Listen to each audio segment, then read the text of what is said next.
Bueno, señores, importantes sectores políticos y económicos de la vida nacional han levantado su voz quejándose por el impacto que va a ocasionar o que podría ocasionar a esos sectores la anunciada reforma integral sometida al Congreso Nacional por el presidente de la República.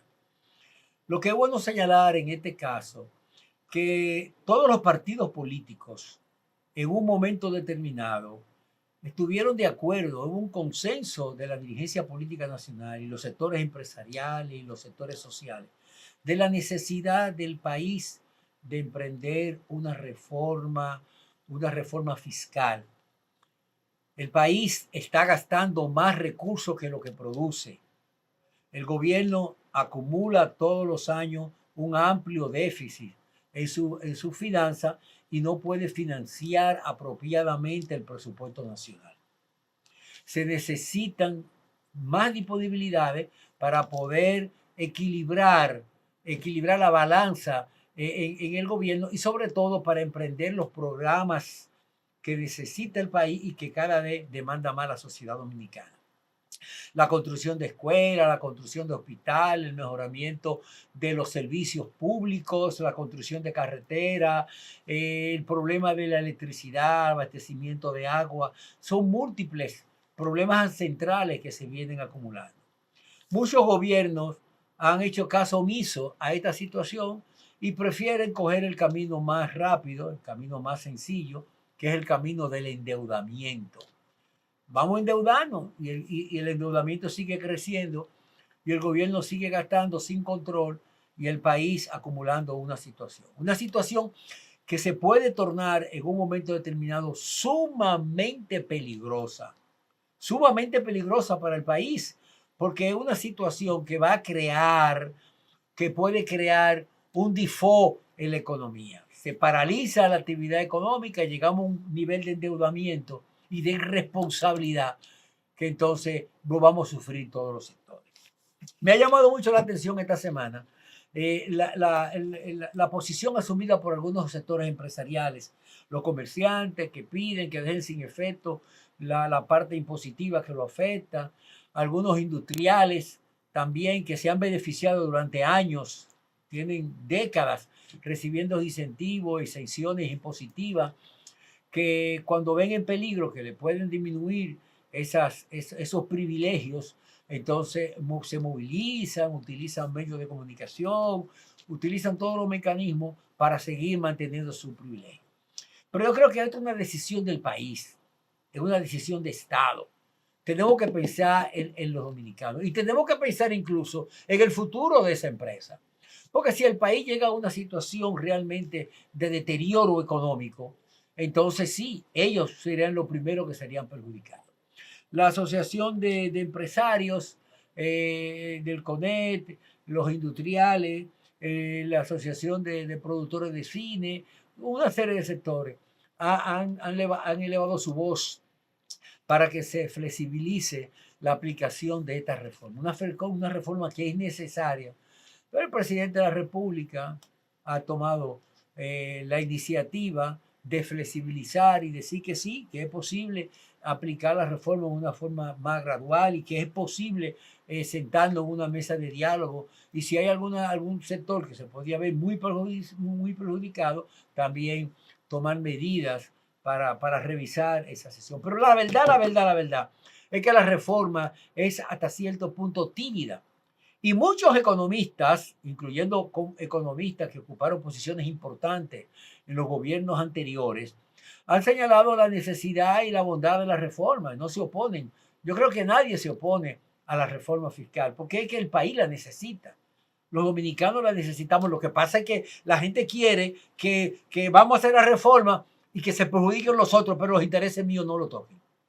Y el gobierno dio un paso importante, muy significativo, al empezar el propio gobierno a tomar medidas de austeridad, reduciendo gastos, congelando la nómina del Estado, eliminando una cantidad de instituciones infuncionales, muchas de las cuales tenían duplicidad de funciones, y también incluso proponiendo ya la fusión de algunos ministerios, como el Ministerio de Economía, Planificación y Desarrollo junto al Ministerio de Hacienda y como el Ministerio de Educación y el Ministerio de Educación Superior, Ciencia y Tecnología. 4 ministerios que podían fusionarse en 2 y otras instituciones, otras instancias importantes, direcciones generales y de seguro que otros más ministerios, dando una señal inicial antes de presentar esta propuesta de reforma, este proyecto de ley de reforma que ya está en manos de comisiones especiales en el Congreso Nacional para hacer su propio aporte. El gobierno prohibió los viajes innecesarios de funcionarios, redujo muchos gastos, redujo algunos capítulos hasta de publicidad, redujo la impresión de boletines y de memorias impresas que se gasta mucho dinero de algunas instituciones y tomó una serie de medidas para que las instituciones se ajusten a una propuesta, a una situación de austeridad en el país. Es una iniciativa bastante importante porque si yo le voy a pedir a los otros sectores que se sacrifiquen, también tengo que dar mi propio ejemplo. Lo que pasa es que en este país hay sectores que no quieren aportar. Por ejemplo, en el caso, se habla mucho del caso de que si se eliminan los incentivos, el sector turístico, que es uno de los principales sectores en que se sostiene la economía, va a descender y la economía puede tener grandes problemas.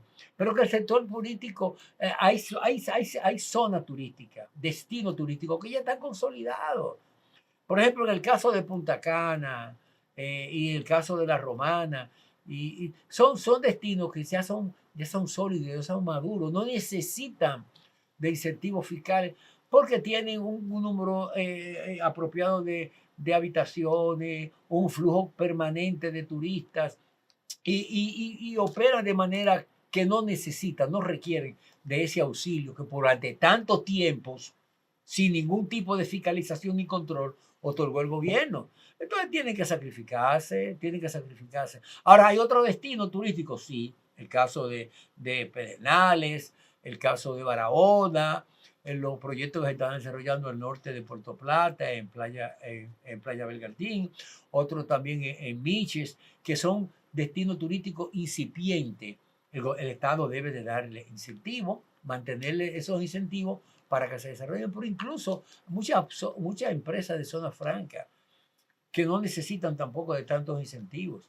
Y todos tenemos que aportar porque es una situación nacional, es un problema que nos afecta a todos. Entonces yo creo que hay que utilizar cierta flexibilidad. Y sobre todo el gobierno tiene que empeñarse en que los incentivos se focalicen a los sectores que realmente lo necesitan. En el caso de los subsidios a la electricidad, hay que tomar medidas radicales. El gobierno no puede seguir asumiendo una cantidad enorme de miles de millones de dólares todos los años financiando la electricidad. Hay que tomar medidas. Lo que está sucediendo con las distribuidoras, con las pérdidas acumuladas en la distribución de la energía y de muchos importantes sectores que no pagan electricidad, porque si dicen que en los barrios no se paga, el consumo de los barrios no es tan significativo con el consumo de otros sectores industriales que tampoco pagan y otros que tienen exenciones y que tienen un alto consumo de electricidad. Yo creo que hay que ser realmente equitativo en eso y flexibilizar, porque hay muchos sectores que están jugando un juego muy peligroso. Están hablando de pesimismo. Si nos quitan, nos ponen esos impuestos y pasa la reforma, se va a caer el turismo, se va a caer el cine, se va a caer la industria, el país va a colapsar. Generando un pesimismo en la población que en definitiva eso se va a revertir y lo va a afectar a esos sectores. Porque este es un momento de optimismo y de ver hacia adelante. Vamos a sacrificarnos. No hemos beneficiado. No pensemos, bueno, que ahora nos van a quitar parte de los privilegios que tenemos, pero tenemos 30 años recibiendo esos incentivos y esos privilegios. Y una cosa que debe hacer el gobierno, en el caso que decida subsidiando algunos sectores, los subsidios deben de ser focalizados. Y los subsidios, además de focalizados, tienen que tener claramente una función de desempeño, una evaluación. Yo quiero incentivar el desarrollo de un sector industrial que hace falta el sector industrial para los microchips en la República Dominicana. Vamos a darle todos los incentivos, que venga la inversión extranjera, que se instale, que puedan realmente preparar todo, invertir y hacer eso, que le vamos a dar por 10 años incentivos, pero no por 10 años un 100%. Los 3 primeros años van a tener un 100% de exención impositiva. Pero ya el cuarto año, le vamos a dar un 80%. Para el quinto año, un 60%. Para el sexto año, un 40%, un 30%. Para que tenga que hacer un esfuerzo. Porque es muy fácil, ¿no? El gobierno me da dinero y yo no pago impuestos. Yo voy a hacer lo que yo quiera.